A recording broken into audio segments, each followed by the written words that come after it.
Marami na siyang reward sa langit naka-prepare. Kayo, wala. Oh, zero kayo. Mga young people. Oh. So, dapat kayo nauna. Pag song offering, dapat kayo nauna. Kay bata pa. Wala pa antipara. Oh, si nanay, antipara na, pero tingnan mo ang puso niya. May joy para mag-offer ng song kay Lord. No? Ano pa kaya kung bata-bata pa ito si nanay ng mga kasagsagan ng kanyang pagka-young people, no? Daming alam si nanay na song, maybe yung young people pa siya. May narinig siya, di ba? Oh, first time bago sa atin yung mga song na yon, pero maganda ang mensahe. Oh, di ba? Kaya mga young people, huwag kayong magpatalo kay Nanay Los. No, challenge na. Young people, challenge accepted? Next Wednesday, dapat young people na naman. Tapos, next Wednesday, mga men. Next Wednesday, mga women. O, lahat tayo, mag-song offering tayo. O, daming song dyan sa sungbok. Praktisan nyo. No, ang ganda ng mga mensahe dyan sa sungbok na ma-enjoy natin, mga kapatid. Amen? So, good to see you tonight. And we're glad na muli po magka-permitting tayo. No, it's a blessing po na may corporate tayo na time para po sa panalangin. This time, sa mga first time, may request Brother Ferdy, pakidala sila dito po sa ating 2 rooms. Okay, yung mga bisita po natin, okay, para mashiran po ng gospel. Brother Ferdy, pakikiter. Sa ating first time, sama po kayo kay Brother Ferdy, okay, para may share po si Brother Ferdy na mensahe din po para sa inyo. And later on, atin silang i-recognize, mga kapatid, atin po mga mahal na bisita. Alright? So sa atin po, tayo please. Okay? At Acts 16, 13, Book of Acts,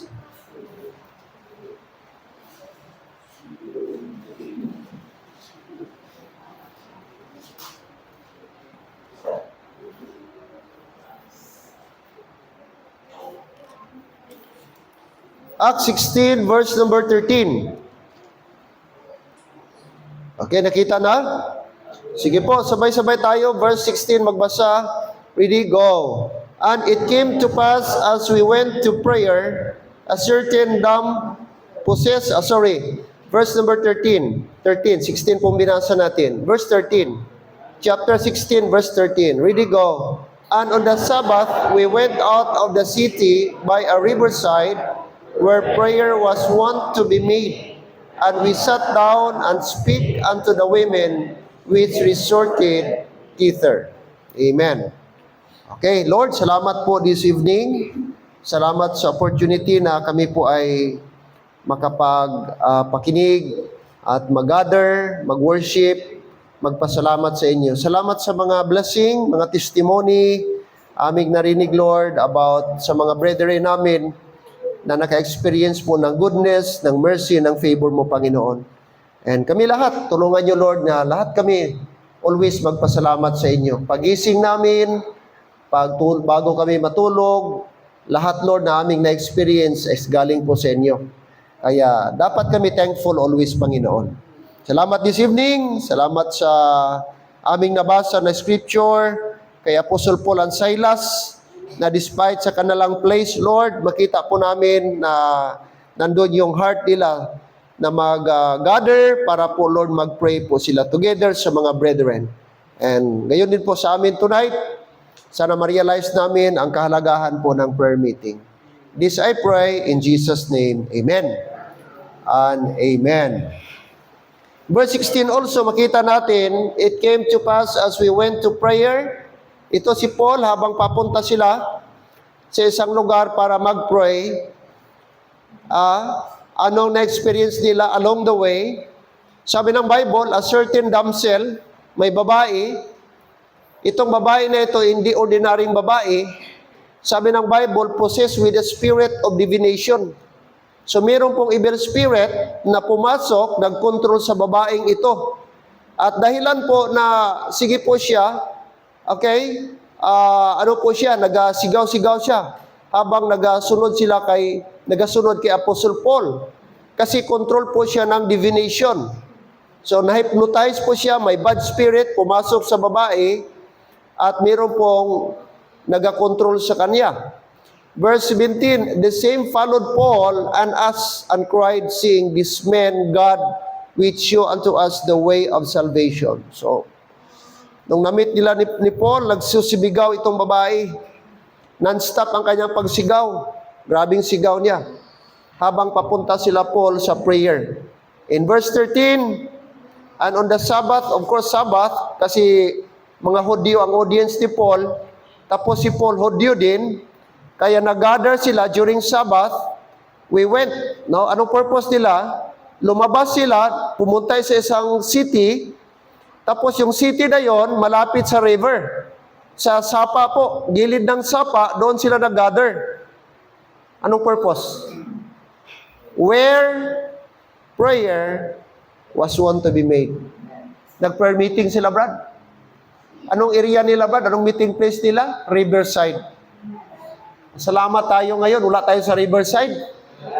Nandito tayo sa matinong building, matino ang ating pag-upo, komportable tayo, siguro mainit lang konti. Pero compare kay Paul, no? Mga kapatid, mas advantage tayo. Kaya tonight ang ating mensahe, the spiritual and practical reasons why Christians may neglect this vital gathering, prayer meeting.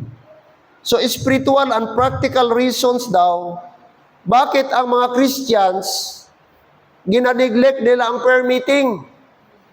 Bakit? Anong dahilan? Anong rason? Bakit may mga Christians ga-claim na saved, ga-claim mga kapatid na niligtas ni Lord, pero bakit makita natin walang gana mag-prayer meeting? Walang desire na magbalik sa Wednesday prayer meeting? At halos kalahati ng mga members natin dito, makita mo, Brad, na Sunday morning lang. Wala gani Sunday afternoon. How much more? Kung mahirap ang Sunday afternoon, how much more ang prayer meeting? Okay? Now, studyhan natin ngayong gabi, ano ang mga dahilan? Anong mga factor? Bakit kaya may mga Christians na mahirap sa kanila mag-attend sa prayer meeting? Kahit anong sabi, Brad, pwede ka ba mag-prayer meeting sa Wednesday? Pwede ba mag-join tayo sa prayer meeting? I-try ko lang, pastor. No, ganun ang common na rason. Kasi pastor, ganito. O, tingnan natin mga kapatid, ang number one reason sa biblical. Reason number one, the primary reason prayer is neglected is that it is spiritual labor that the flesh dislikes. Ano daw? Ang prayer daw, reason number one, because they neglected because it is a spiritual labor that the flesh dislike. So ang pangamuyo, ang pagpanalangin, ang prayer mga kapatid, spiritual labor. Battle ni sa spiritual. Na kung saan ayaw ng flesh. Ayaw ng flesh. Itong flesh ba? Itong ating natural nature. Adamic nature. Ang flesh, ang kalaban natin. Actually, hindi mga kapatid ang pamilya mo, ang trabaho mo, reason number one, ang flesh. Kaya sabi ni Paul sa Romans chapter 7, ang gusto niyang gawin, hindi niya magawa. Pero ang ayaw niyang gawin, yun ang kanyang nasusunod. Ang sabi niya, it is nigh, it is not I, but it is the sin. Oh. Sabi niya doon. So guys, struggle din si Apostle Paul, mga kapatid. So number one natin kalaban, ang flesh. Kasi contrary ito, ang spirit at ang flesh, kalabanay na sila. Kalaban sila. Kaya, the more ka ga-desire, gusto mo sana, pero ang flesh, naga-drag, naga-pull sa'yo. Wag lang. No? Wag lang. Gusto mo sana, andyan ang mind mo, andyan ang willingness mo, pero ang flesh mo, amen? O mga kapatid. Okay? Kaya anong sabi dito po sa book of Luke? Anong sabi ni Jesus Christ? Luke 18 verse 1. Luke chapter 18 verse 1.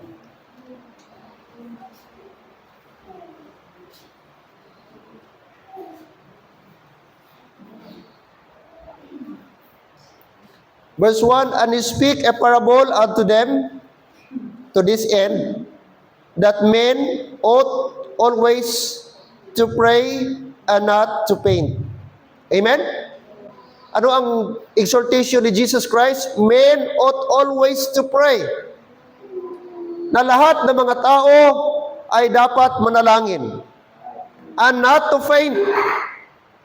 So pag nag-stop tayo mag-pray, mga kapatid, that's the time na mag-faint tayo. I-trace back mo ang life mo, bakit ka naboboard, bakit ka hindi ka revive, bakit ka hindi excited, bakit ka walang gana sa spiritual mo. If you trace back, mga kapatid, ang ating failure is prayer. No. Most of our failure is failure to pray. Kaya sabi ng Bible, always tayo mag-pray and not to faint. Kasi ang prayer, battle yan siya. Anong sabi ni Paul? Ephesians chapter 6. Ephesians chapter 6. Chapter 6, please.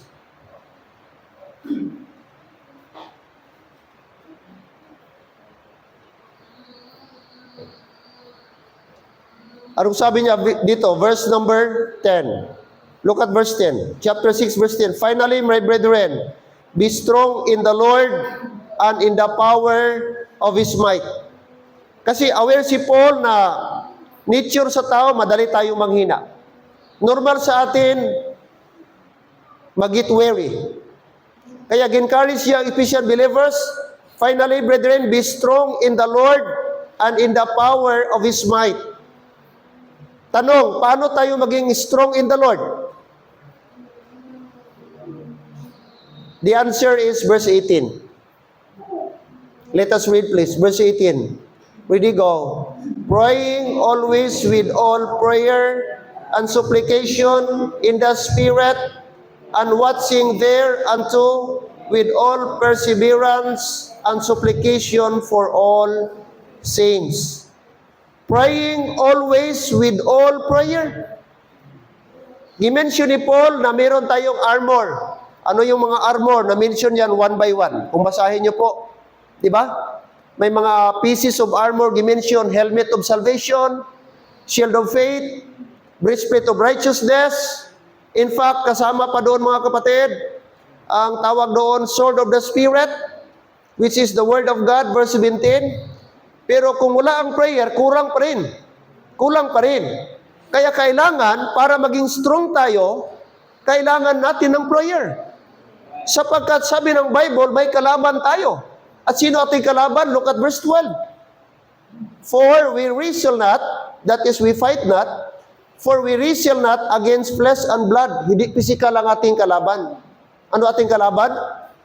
But against principalities, against powers, against the rulers of the darkness of this world, against spiritual wickedness in high places. Amen? Spiritual battle. Spiritual being ating kalaban, brad. Mga demonic power, demonic forces na influenced by Satan, controlled by Satan. Nasa gobyerno, nasa religious group, lahat. No, nasa politics, control ni Satan na pwede niyang gawin at gamitin, mga kapatid. Kaya, sabi ng Bible, we wrestle not against flesh and blood, but against principalities and powers. Now, kung wala tayong prayer, paano natin sila labanan? Kung wala kang pray, paano mo ma-overcome ang mga bagay na ito? Kaya spiritual man pala ito. Hindi man ito gera sa armas, kutsilyo, espada, o ano man dyan na armas, weapon na literal. No, spiritual battle. Kaya kasi spiritual battle, spiritual din ang ating weapon. Kaya nag-provide si Lord ng pieces of armor. At kasama po doon, inadequate, kulang po ang sword of God, helmet of salvation kung walang prayer. Kaya sabi niya, praying always with all prayer. Amen? Praying always with all prayer and supplication. Yun nga, mga kapatid, kasi ang ating flesh mahina. Mahina itong flesh natin. Ito ang ginatarget ni Satan, hindi niya na ma-defeat ang spiritual mo. Hindi na niya ang iyong state, yung condition, hindi na ma-alter ni Satan. Pero mga kapatid, ang target ni Satan ang ating natural, ang ating nature, ating flesh. Kaya dapat isurrender natin, isubmit natin always ang ating flesh. Ano pang sabi ni Paul, Brad? 1 Thessalonians chapter 5. Kung about prayer, maraming sinabi si Paul. Verse 17, very short lang na yan. Short lang na, Brad. Pray without ceasing. Pray without ceasing. That means constant, always. Always. Kahit saan ka, kahit anong ginagawa mo, anumang sitwasyon, dapat constant ang ating prayer. Manalangin lagi. Sabi niya, ceasing, without ceasing, pray without ceasing. And Paul is our example. Tingnan mo, basahin mo ang life ni Paul. He was a man of prayer. Kanina, Brad, Acts chapter 16, anong purpose nila, Brad? Nagpunta sila sa riverside para mag-prayer. Mag-prayer, mga kapatid. Apostle Paul is a man of prayer. Okay? So, primary reason, prayer is neglected. Simply because, mga kapatid, most of the time, na-defeat ta sa atong flesh. Defeated ta sa atong flesh. So, kung hindi tayo mag-labor, hindi tayo mag-strive, mga kapatid, wala tayong magagawa. No? Lalo tayong talo ni Satan kung hindi natin labanan ang ating flesh. Kasi ang flesh magsabi yan, no, pagod ka. No, wag ka lang muna ngayon. Next time na lang. Yun ang sasabihin ng flesh. Pero every time magsabi ang flesh, dapat i-overcome mo. At no, dapat labanan ko ito. Okay? Primary reason prayer is neglected is that it is spiritual labor that the flesh dislikes. Ayaw ng flesh, mga kapatid. Magkalaban sila. Pangalawa, we often prioritize physical rest over spiritual refueling. Reason number 2 is because we prioritize physical rest over spiritual refueling. Mas pinipili daw natin magpahinga sa physical kaysa mag-refuel sa ating spiritual. Don't you know, ang pagpunta mo dito, Brad, sa church, nag-refuel ka? Nagapatughong ka, kung sa motor pa o sa lakyan, pagkita mo na empty na, hindi mo na hulaton mag-empty. Dapat, di ba, ang mga motor natin, may reserve yan. Nakadesign yan na mag-alarm para magkaroon ka ng idea na magpatughong ka na, magpa-refuel ka na. Wag mong antayin na mahubsan bago ka magpatubil. Amen? Ganon din sa ating spiritual. Hindi mo na antayin na ma-drain ka, hindi mo na antayin na ma-backslide ka bago ka magpunta ng church. Dapat, the more ka, naka-feel ka ng panghihina, the more ka, mga kapatid, na parang weary ka na, okay? Kailangan mo ng revival. That's the moment, punta ka ng church.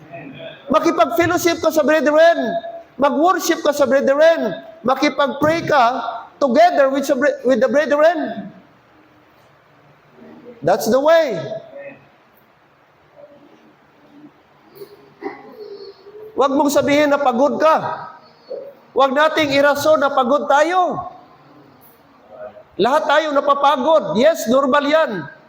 Pero mga kapatid, wala pong substitute ang ating prayer meeting. Kasi spiritual refueling po yan.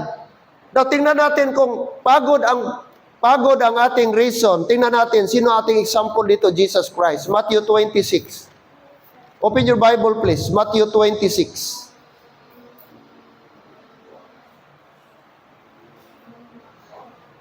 Matthew chapter 26.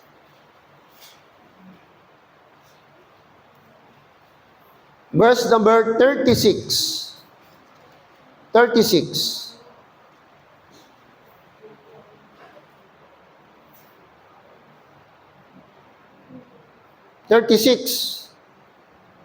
Then cometh Jesus with them unto a place called Gethsemane, and saith unto the disciples, Sit ye here, while I'll go and pray yonder. So gisabihan niya ni Jesus Christ ang mga disciples, hintay kayo dito, tapos pupunta ako sa unahan, at doon po ako manalangin. Pero yung iba, yung tatlo, dinala po niya. Sino po ito? Verse number 37. And he took with him Peter and 2 sons of Zebedee. Sino itong 2 sons of Zebedee? James and John. Dinala niya itong tatlo. Yung iba, 12 minus 3, 9. Kasi buhay pa man si Judas siguro dito. Or patay na si Judas. Parang wala pa, buhay pa si Judas dito, kay aristuhin pa lang si Jesus Christ, si Aristo pa lang siya. So, naiwan yung siyam, dinala ni Jesus Christ yung tatlo, and sinama niya, to be sorrowful and very heavy. At anong sabi niya? Then saith he unto them, My soul is exceeding sorrowful, even unto death. Tarry ye here and watch with me. So dito po yung siyam na disciple si Jesus Christ, tapos nagdala siya ng tatlo, Peter and the 2 other. Tapos sa unahan, yung tatlo, sabi niya, intay kayo dito. Tapos punta ako sa unahan, kaya mag-pray ako doon. So dalawang grupo, may siyam, tapos yung tatlo dito, tapos si Jesus Christ doon. O, anong sabi ni Jesus Christ sa tatlo? Okay? Right. Verse 39, and he went a little farther. So sabi niya, watch with me. Anuhan niyo ako, bantayan niyo ako. Sa 38, sabi ni Jesus Christ, instruction niya kay Peter at yung dalawa, James and John, masdan niyo ako, tingnan niyo ako. So pumunta siya sa unahan, and he went a little farther and fell on his face and prayed, saying, O my Father, if it be possible, let this cup pass from me. Nevertheless, not as I will, but as thou wilt. So ito na yung prayer ni Jesus Christ about sa suffering na kanyang i-undergo. Nag-pray siya na, if possible, let this cup pass from me. Yung suffering doon sa cross, na-anticipate niya. Kung pwede palagpasin, pero sabi niya, at the end, nag-submit siya. But not as I will, but as thou wilt. Then what happened? Verse 40, and he cometh unto the disciples. Pagbalik ni Jesus Christ galing sa prayer, anong nadatnan niya? And he cometh unto the disciples and findeth them, what? Asleep, tulog. And saith unto Peter, What? Could ye not watch with me 1 hour? Anong gi-request niya? 1 hour lang. Sabi niya, bantayan at mag-pray kayo. Pag-pray niyo ko. Sabi ni Jesus Christ, pero instead mag-pray sila, Brad, ang ginawa nila, natulog. Oh, para rin mga baptist, no? Pag doon prayer, abi mo, dugay-dugay. Tulugan mo. Tulugan magaling eh. Sa doon prayer ba, abi mo gahulat-hulat ka man si pastor nga saan o niyo nga. Grabe si Brad, baka dugay kinugampo. Ay gali. Napiyungan na eh. Aga pa binaghalin sa balay, pastor. Oh. 41. Ano sabi? Watch and pray that ye enter not into temptation. The spirit is willing, but the flesh is weak. Mga kapatid. Oh. Ita mo, ang tao gigalibad, hingatulog. Sa una pa, pala tulog na gid during prayer. Hello, ara pa ta? O panahon pa rin ni Jesus Christ, ha? Dugay-dugay na, sobra na 2,000 ka tuig nagligad. Pero wag gyapon na usab. Verse 45, anong sabi pa? Oh. Ano namang ginawa ni Jesus Christ? Oh, verse 43, and he came and found them asleep again. Pagbalik ni Jesus Christ, verse 42, and he went again the second time and prayed, saying, nag-pray naman si Jesus Christ second time, O my Father, of this cup, if this cup may not pass away from me, except I drink it, thy will be done. Oh, after siya nagpray, nagbalik naman siya. And he came and found them asleep again. O, tulog naman. For their eyes were heavy. Wow.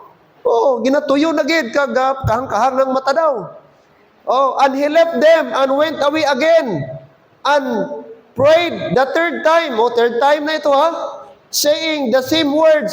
45. Then cometh he to his disciples and saith unto them, Sleep now and take your rest. Behold, the hour is at hand, and the Son of Man is betrayed into the hands of sinners. Oh, wala na. Ika-third time. Oh, sige, tulog pa ka mudra, kay ara natong gapang gadakop sa akon, kag mag-aristo, kag ang mag-traidor sa akon, ari na. So my point mga kapatid is, ang prayer naton, okay, ang flesh talaga, Brad, isang rason. No? Ang una tang ginarason ta, kapoy. Pastor, sorry, kay kapoy gid ba? Si Jesus Christ, Brad, kung sa kapoy lang, kapoy siya. Wala maglabaw siguro sa kakapoy kay Jesus Christ, kaysa imo, kaysa ako. Kung adlaw, gahiling siya. After healing, ga-preaching pa siya. Ga-entertain siya, pila kalibong ng mga tao. Imagine mo na. Acts 16. Acts 16. Another example.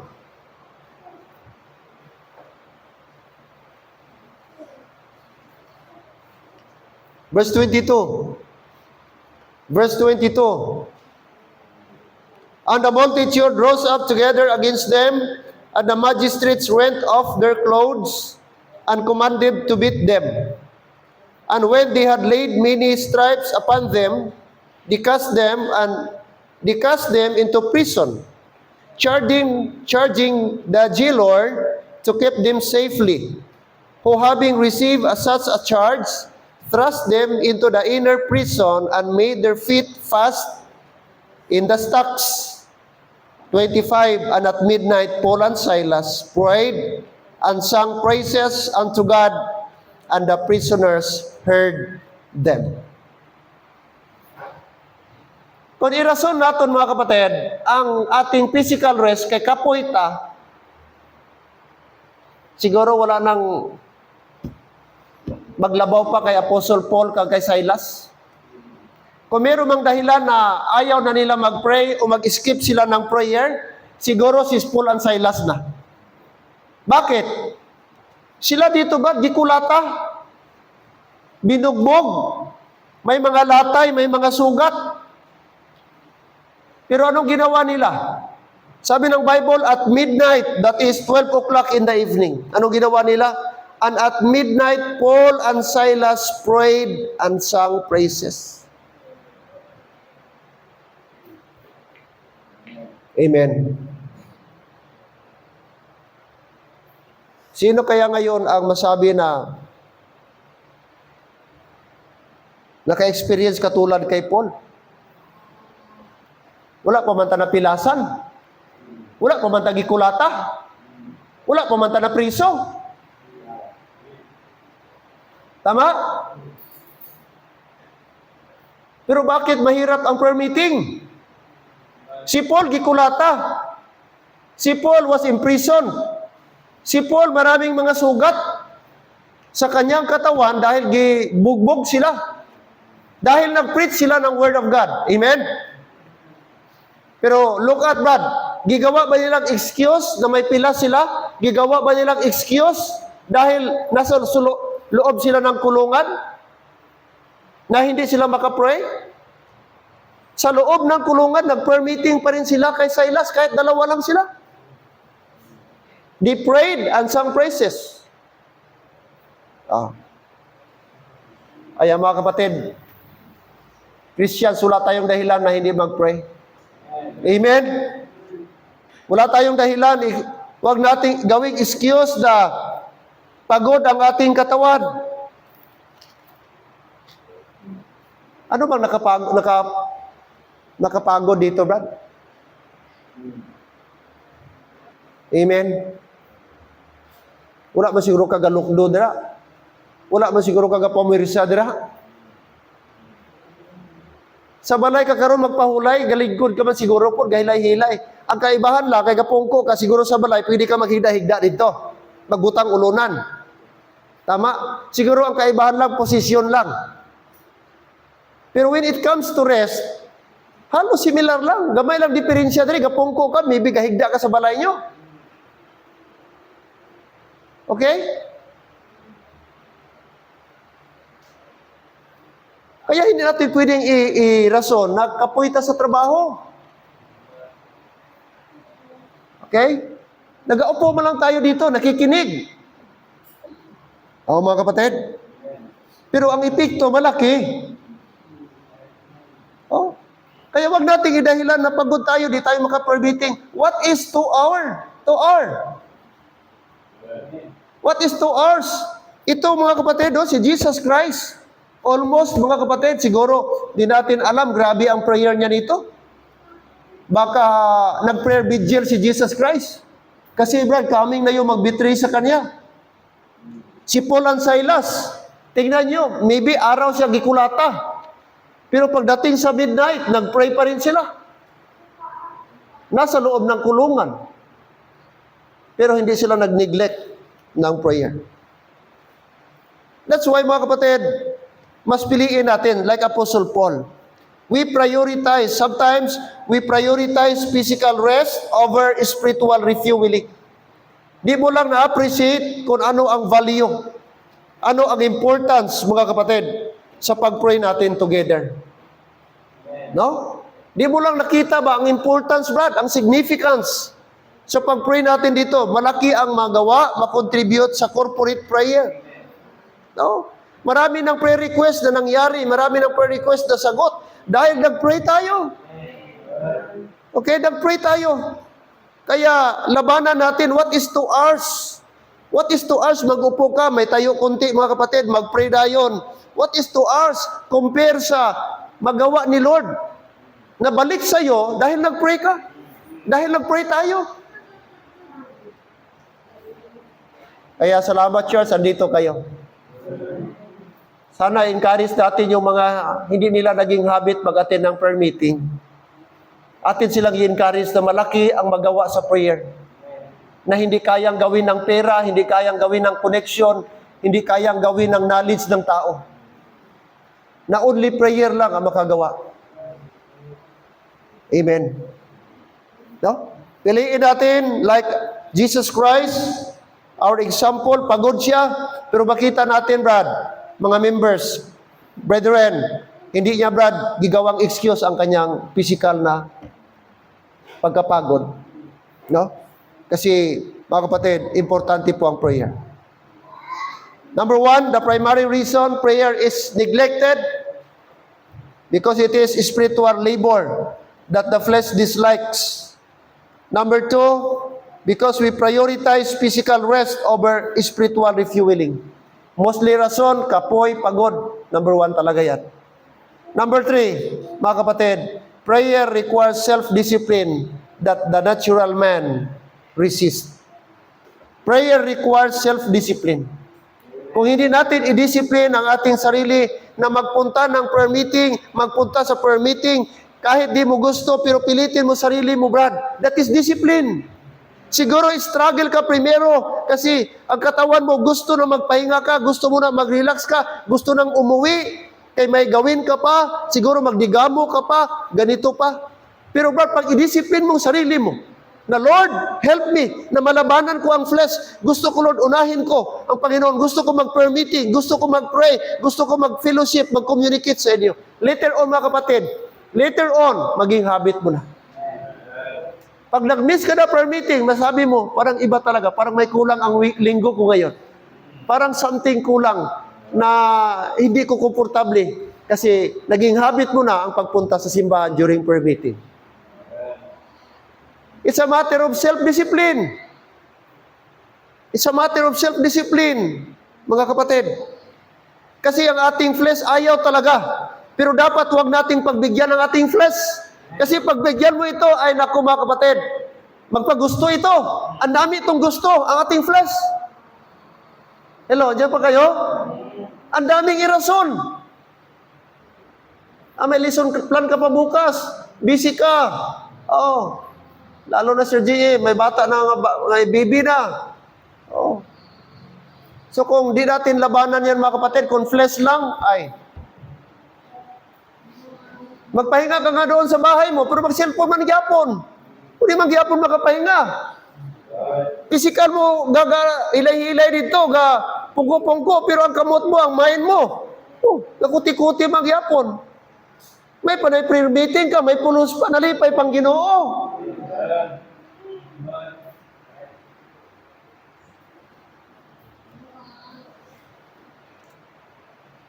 Daniel 6:10.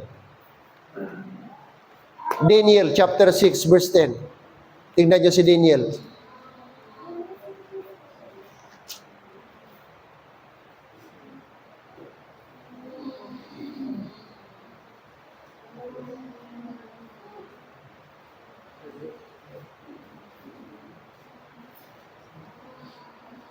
Verse number 10. Ready? Read. Now when Daniel knew that the writing was signed, he went into his house, and his windows being opened in his chamber toward Jerusalem, he knelt upon his knees 3 times a day and prayed and gave thanks before his God as he did aforetime. Take note, ito yung time na tanggap ni David o ni Daniel yung news na ipinagbawal na po yung pag-pray sa other God except sa God of dito po sa time ng mga Medes and Persians, yung God nila. So, ang decree na whoever na makot in the act na nag-pray sa kanyang God ay itapon sa lion's den.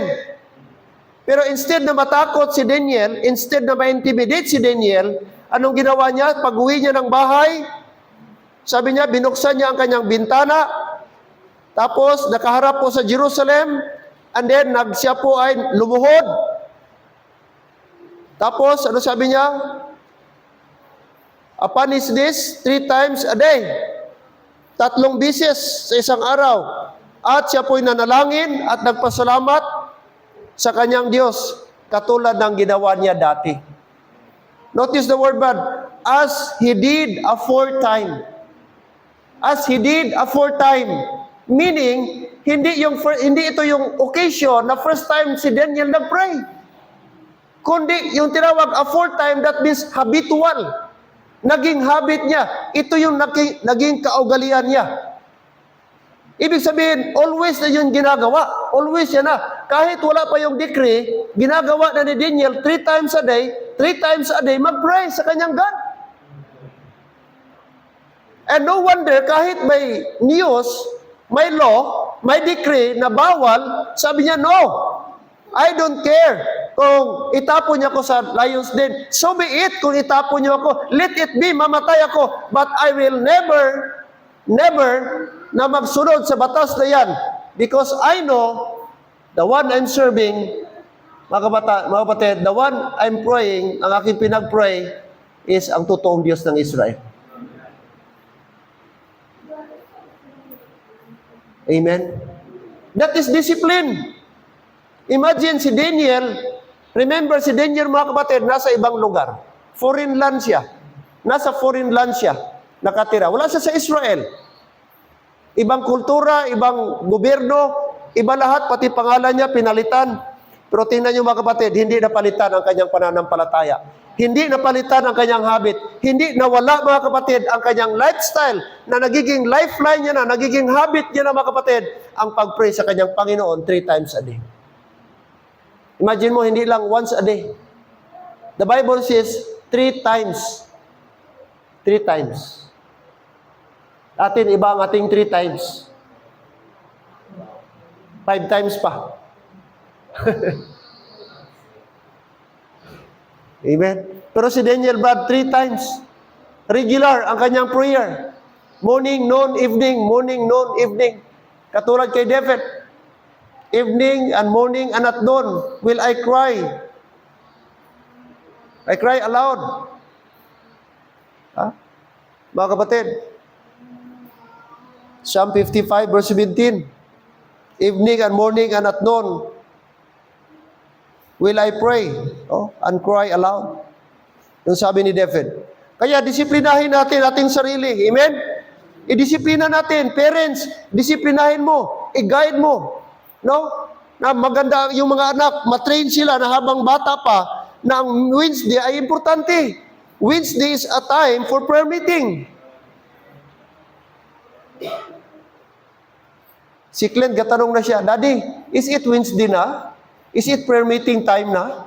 Sabi ko, no. Ano pala ngayon? Monday pa. Ay, akala ko Wednesday na. Akala ko prayer meeting na. So, gatanong na siya. Usay, Martes pa. Daddy, will we go to church? Why? It's prayer meeting ba ya? No, Martes pa lang ngayon, tomorrow pa. Oh. So, nakita mo lang, ang point ko lang doon na na-register sa kanyang mind na may prayer meeting. Oh. Alam niya na may araw ng prayer meeting. Kahit di niya alam yung araw, pero na-register sa kanya. Oh. So, napakaganda mga kapatid na dapat ganun sa ating mga anak. I-train natin sila habang bata pa. Na ma-flashback nila someday, nung maliit pa kami sa prayer meeting, ginadala kami sa prayer meeting, siguro maliit pa sila, galaro-laro sila. Pero remember nila yan someday. Ini mga kulit pa di karon na BL sila Clint. Pero mga kapatid, maging part sa memory nila someday. Na ang Wednesday ay naging part sa buhay nila. At once mga kapatid, maging part sa buhay nila, someday Brad, mahirap yan tanggalin. Kaya sabi ng Bible, Proverbs 22:6, train up a child in the way he should go. And when he is old, he will not depart from it. So ating i-train ang ating mga anak. Huwag mong ibilin sa bahay, Brad. Dalhin mo. Permitting tayo mga anak. Kita nyo mga iglesia, ginadala gyapon bata. Kita nyo po, maghuibi sila, huibi silang ano. So, discipline mga kapatid. Prayer requires self-discipline that natural man resist. Ang natural natin, mo resist yan. Kaya kailangan nating i-discipline. I-discipline. 1 year old pa lang. Gawin ko na lang illustration. 1 year old pa lang, nung karoon na siya ng ngipin, si Clint. Nagbili ako nung nakita ko sa social media, Facebook, yung parang ipasok lang sa gum, lagyan ng toothpaste kunti, tapos iganon-ganon. Hindi siya brush, parang galiteryo ba?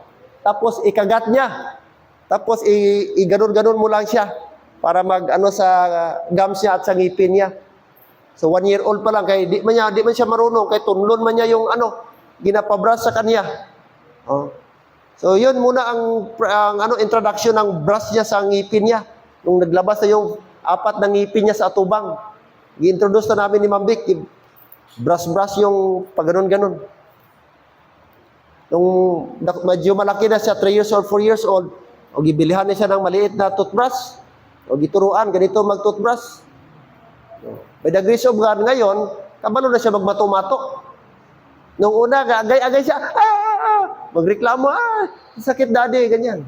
Pero ngayon, bigyan ng toothpaste, toothbrush, tubig, siya na yan, before magpunta ng school. Bakit? Matrain mo na. So, hanapin niya na, Daddy, where's my toothbrush? Bago matulog, Daddy, where's my toothbrush? May toothpaste. So, training ang importante. Discipline. Kung di natin i-introduce, mga kapatid, ganun din sa spiritual. Pag di natin disiplinahin ating sarili, wala talaga. Walang mangyayari. Hello, amen? Kaya magpinagusto ta. Ayaw ng flesh natin. Kaya i-train natin ating sarili. Lord, help me na makontrol ko aking flesh, ma-overcome ko aking flesh. Na kahit pagod ako, pero Lord, mas masarap pa rin makipag-prayer meeting. Masarap pa rin mag-join sa prayer meeting. Amen. Alright? So katulad kay Daniel, mga kapatid, may threat sa kanya, pero hindi siya nagpatinag. Mas pinili niyang mamatay kaysa mag-skip siya ng kanyang prayer life. Amen. Next is, mga kapatid, we often neglect, number 4, we often neglect prayer because we secretly believe we can handle life on our own. Sometimes daw, ito ang ibang reason, mga kapatid, na we neglect prayer meeting because we thought na kaya nating i-handle ang ating buhay daw by our own. Yung sitwasyon, by our own. Lalo na pag komportable ang buhay, less ang problema, less din ang ating prayer. Kaya yun ang isang factor kung bakit ang Christian, mga kapatid, ay hindi nagpre-pray. Kaya akala niya na kaya niyang i-handle ang kanyang life by his or her own way. Totoo ba yan? Totoo ba na kaya natin na kahit walang prayer, kahit walang Panginoon, kaya nating dalhin ang ating buhay? No. Isip mo lang yan, deception na ni Satan na kaya mo yan. But in reality, hindi, mga kapatid. He can do nothing apart from me. For without me, he can do nothing. Sabi ng Bible. So wag nating sabihin, ang tao, mga kapatid, na wala na pray o less ang kanyang prayer, ito yung tao na self-reliant. Self-reliant. Nag-rely siya sa sarili. Nagasalig siya sa sariling knowledge niya. Nagasalig siya sa diskarte niya. Akala niya na kahit less ang kanyang prayer, kaya niyang gawin ang bagay. Anong sabi ng Proverbs 3:5? Trust in the Lord with all thine heart, and lean not unto thine own understanding. Maliwanag po yan. Amen? Trust in the Lord. Do not trust in yourself. Do not trust in your ability. Don't trust in your knowledge. Rather, trust in the Lord. Amen?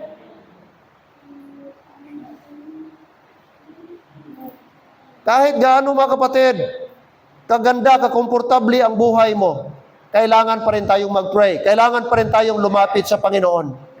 Hindi pwedeng sabihin natin na, kaya ko ito, kahit wala ang Diyos. No. Na-deceive ka lang ng sarili mo at na-deceive ka ng diablo. Anong sabi ng Hebrews chapter 4 verse 16? Hebrews chapter 4 verse 16.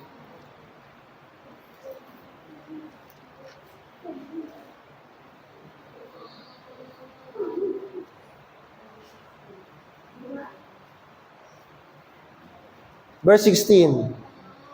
Basahin po natin, please. Ready, go. Let us therefore come boldly unto the throne of grace, that we may obtain mercy and find grace to help in time of need. Kaklaro yan. Invitation yan ng Diyos. Let us therefore come boldly unto the throne of grace. Ginvite tayo ng Diyos. Lapit kayo. Palapit tayo sa kanyang throne of grace. Don't you know, every time nag-pray tayo, we are asking God's grace. We are getting closer to the throne of grace of God.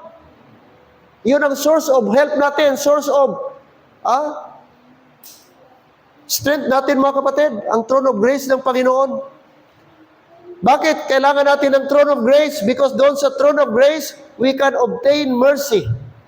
Makakuha tayo ng mercy. Ano pa? And find grace to help in time of need. Kaya ang tao na wala ga-pray, parang indirectly sinasabi niya, di ko kailangan ng Diyos. Indirectly, sinabi niya, di ko kailangan ng prayer, di ko kailangan ng tulong, kasi kaya ko ito. Indirectly, yun yung mensaheng pinaparating mo, kapatid, sa tao na wala ga pay attention sa prayer, wala ga bigay ng time sa prayer. Yun ang mensahe mo. Self-reliant. Ang ating pagpunta sa church, ang ating pag-pray, it is our expression of our dependence upon God. Expression of our, mga kapatid, asking help sa Panginoon. Di natin pwedeng i-neglect ang prayer, sapagkat hindi natin kayang i-handle ang ating buhay kung wala ang Diyos. Kung wala ang tulong ng Diyos. Amen? Mga kapatid, proven and tested na yan. Attitude niya ng isang unsaved na tao. Tingnan mo ang mga tao sa Bible na na-save, Brad. Mga Christian sa Bible, mga believers sa Bible, both Old Testament and New Testament. Tingnan mo sila, they were men of prayer. They were people na ang kanilang life, mga kapatid, is directed with prayer. Nehemiah, David, Daniel, Moses, Abraham, Eliezer. Tingnan niyo, Jacob. Makita mo, every time meron silang mga, they prayed a lot. Peter, nag-pray. Ang mga believers, anong nangyari kay Peter? Nakulong si Peter, nakalabas siya. Binuksan lang ng angel ang kulungan. Nakalabas si Peter. Kita mo, paano nag-work ang Panginoon? Si Silas and Paul, Brad, Acts 16, nakita natin, after sila nag-praise and sang praises, nag-pray. Kita natin anong nangyari.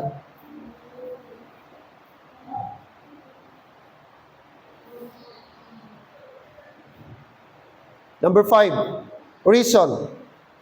Why Christians, mga kapatid, dineglect? Practical reasons, bakit dineglect nila ang prayer? Number 5 reason is that when life is comfortable, the need for corporate prayer feels less urgent. Ito kanina, na-mention ko.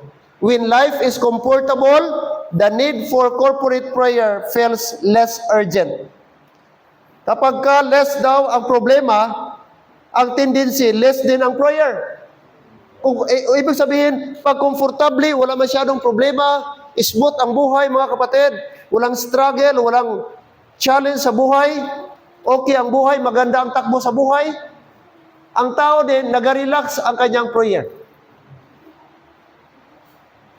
Normal. No? Instinct sa tao, ganun. Ibig sabihin, ang tao minsan, pang emergency ang Panginoon. Pag saan siya gipit, saan siya mga kapatid, kailangan ng tulong, doon pa siya lalapit sa Panginoon. Doon pa siya ga-active sa prayer. Pero pag wala na ang problema, wala na rin, relax na rin. Ganon ang Christian. O dapat hindi tayo ganon. Komportable man o hindi, dapat part sa ating buhay ang always mag-pray. May problema wala, may pera o wala, struggle man o hindi, mga kapatid, it should be our lifestyle na dapat tayo mag-pray. Now listen, church. Sabi dito, the devil cannot always make a Christian bad, but he can always make a Christian busy. Amen? Hindi ka na yung mahimong bad always. Hindi ka pwedeng all the time, every hour, every minute, gawin ka nisita na bad Christian. Pero kaya kanyang gawing busy Christian. Busy to the point na maneglect mo ang prayer life. Busy to the point, maneglect mo ang Christian life mo, ang fellowship mo, ang communication mo, ang quality time mo sa Panginoon by being busy. Kaya mag-ingat tayo sa busy. Kaya dangerous ang busy. Trap bisitan ang pagiging busy. At kung busy tayo, mga kapatid, maneglect natin na wala na pala tayong nag-grow. Akala natin kay busy tayo, nag-grow tayo. But in reality, hindi pala. Maybe nag-grow ang bulsa mo, maybe nag-grow ang income mo, nag-grow ang salary mo, pero spiritually speaking, kung wala ka ng spiritual life, stagnant Christian ka na. At yun ang pinaka-dangerous. Yung buhay ka, Kristiyano ka, pero stagnant ka na sa spiritual life mo. Stagnant ka na sa Christian life mo. Instead ba nag-grow ka na? Steady ka na. Kontento ka na, wala ka na nag-learn. Yun ang dangerous ba na level sa Christian. So tanungin natin sarili, am I growing? Am I growing spiritually? Nag-grow ba ako sa spiritual life ko? O baka passive na tayo? Baka kampante na tayo? Akala natin ganun. Pero wala na tayong involvement sa spiritual. Wala na tayong nag-crave sa mga spiritual na bagay. Wala na tayong nag-learn, mga kapatid. Mag-ingat tayo. When life is comfortable, the need for corporate prayer feels less urgent. May nag-visit sa akin. Sa young people, Pastor, pwede ka mag-Bible service? Sabi ko, bakit man? Ano nga Bible service? May napatay abi ako hinablos, Pastor. So funeral. Nagpa-service siya kaya napatay hinablos niya. Gusto ko sana balusan. Gusto ko sana i-chat. Nagpa-service ka karon tapos wala ka gasimba-simba? Wala ka gasimba tapos magpa-request ka sang Bible service? Ano? Okay ba sana funeral service? Pero makadumdum lang sa simbahan sa pastor kung may kinahanglan. Daw di maayo. Way man taga pamuhi-buhi. Pero malipay man tanita. Kung ikaw mismo gasimba kay ikaw ang membro. Request ka lang sa simbahan kung may tuyo ka. Kung may katuyo, sorry. Hindi dapat ganun. Gawin mo lang simbahan kung may emergency, may kailangan ka. Kung wala, di ka kadumdum simbahan, di ka kadumdum sa pastor. Karon kay may patay ka, amo na pag request mo sa simbahan, sa pastor. Hindi dapat gano'n, no? Mas masarap sana yung andiyan ka sa simbahan ba? Para na at least masaya. Happy, supportive ang mga Kristohanon. Pero yun nga, gano'n ang tao. Mga kapatid, kung may problema, tsaka pa tayo Alang tawag ko ng mga tao? Ha? Sa buhi pa, wala yun. Maghambalan mo, sis, pwede ta mag-Bible, brad? Dirita kadali, mati ta sa pulong sa Diyos. Busy ko ba? May laktan ko. Oh. Pero pagpatay na, may Bible verse na sa tarpulin.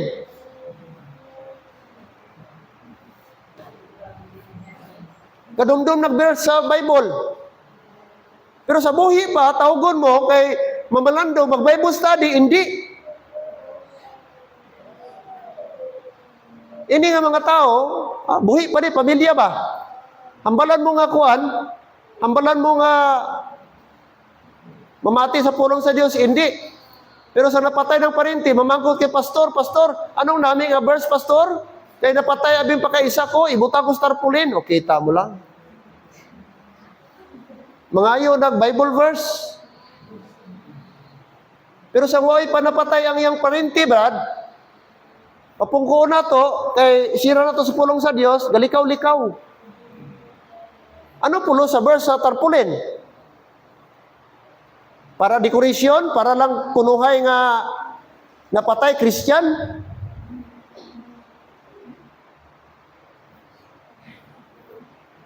Ilo, ara pa ta? Tapos ibutang pa rito, I have fought a good fight. I have finished my course. I have kept the faith. O, kita mo na, I have fought a good fight pa. Ano kaya nga fight gintrahan na to, brad?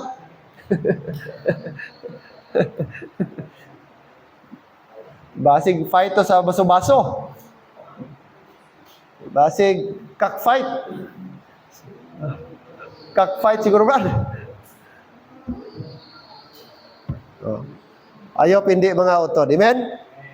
The enemy knows that praying church is a powerful church. So he directs his fiercest attacks against the prayer meeting. Mga utod, balaan ni Satan. Nga ko ng simbahan nga naga-pray always. Pag-on. No? That's why mga utod, always gina-atake ni Satan ang prayer meeting. No? May mga simbahan karon wala na prayer meeting. I tell you, Baptist niya, pero wala prayer meeting. May mga simbahan gani Baptist, Sunday morning na lang, wala na hapon. Wala nagabalik. Okay na pastor. Okay na morning. Busy magod sila pastor kung hapon, may mga ano na sila. May mga schedule, abi mga membro ko na hapon, pastor. Available, ang morning lagi available. Siya ro naman sa tanan nga membro, tanan yun may activity. Amen?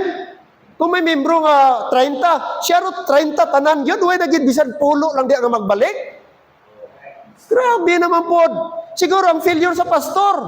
Kaya nga nung gipasugtan mo. Pero kay bisan pulo na, kung gitsagaan mo na, maybe itong 20 to, main ganyo pa ito magbalik. Nakuha nyo? Hindi pwede. Mga kapatid. Ano na lang ang buhay natin throughout the week, Sunday morning lang. Ikaw daw, kaon lang. Kaysa sa isang kasimana. Tell me, anong metabo sa imo? Nga ka pamahaw ka, nga ka panyaga ka, nga ka panihapon ka. Anong purpose na? Amen? Actually, kulang pa ganin yung Sunday morning na to, but Sunday afternoon, balik ta, Miyerkules.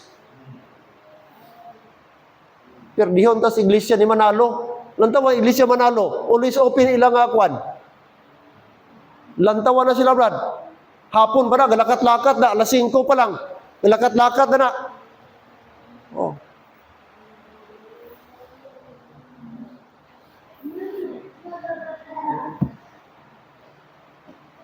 Amen, church? Oh, ayop kita nga ari dire. Oh, Brad Malakyas, kulang sakop mo, Brad Malakyas. Kamugiging mga tatay, pirmi ko pagitaan, alangan asawa ninyo. Alangan asawa ninyo. Kamu man ang leader. Kamu man ang dapat i-secure. Pag may bata na po di si Brad RR ni, pagitaan ko gyapon ni. O Brad RR, nga atong bata mo. Wala. O Brad GM. O. Pangitaon ko gid mo, di ka mo magano sa akon, maglain buot. O Brad Bernard, nga mga bata mo, sakop mo di kompleto. Oh my God, kaya nag-abot din sakop ni Brad Maki. Pamangkuton ko gini nga way kaabot ni si Makin eh. Bahala late, basta kay at least nag-abot. Amen? Nami pun atong bata upod na to. Simbahan. Nami ang panimalay nga nagatingob sa prayer meeting, nagahatag panahon sa prayer. Oh. Mas dami pa gini kung ara na si Anbrat. Oh, tapos baka bata pagay ka mo, Brad, baka hingagaw pa. Bow. Bonus na gyud to kayo. Oh. Amen. Praise the Lord. Oh? So church, padayon ta pray. Amen. Kamo tani diri, now ayop kita i-pray nato nga gamiton ta nga maka-encourage ta sa mga ibang membro nga wala gabalik sa prayer meeting. No? Ato sila yan, no? Nasali ka, sis. Appeal sa prayer meeting, sis. Oh, tatay ka. Brad, appeal sa prayer meeting. Balik ka. May mga men tayo. Wala wala Sunday afternoon. Wala Wednesday. Ato sila encourage, Brad. Patag mo time sa prayer. Oh, importante ang prayer. Oh? So, I hope church, na-remind ta the importance of prayer meeting. Amen? Si Paul, biskan ara lang sila sa suba. Gilid sa suba, Brad. Pero wala nila girason. Kita, way ta sa suba karon, way ta higad sa suba. Okay? May ara ta sakto nga pulungkuan, may sakto ta nga suga. Mas komportable ta compare kay Paul. Pero lang tawa sila, Brad. Bisan ara sila sa riverside, naghatag yapon sila time for prayer. Because they realize nga ang prayer importante. Wala sang technology nga maka-substitute, Brad, sa prayer. Biskan ano ka-advance pa ang kalibutan subong, wala sang makaperde sa power of prayer. Amen. Tindog ta please, Father God in heaven, thank you Lord this evening. Salamat sa exhortation. Nga mo na-learn karon nga gabi, spiritual and practical reasons. Kung nga Lord, isa sa mga most neglected activity sa church ang prayer meeting. I hope and pray nga kami Lord, buligan mo, nga magpag-on pa kami, magpadayon, kagamita kami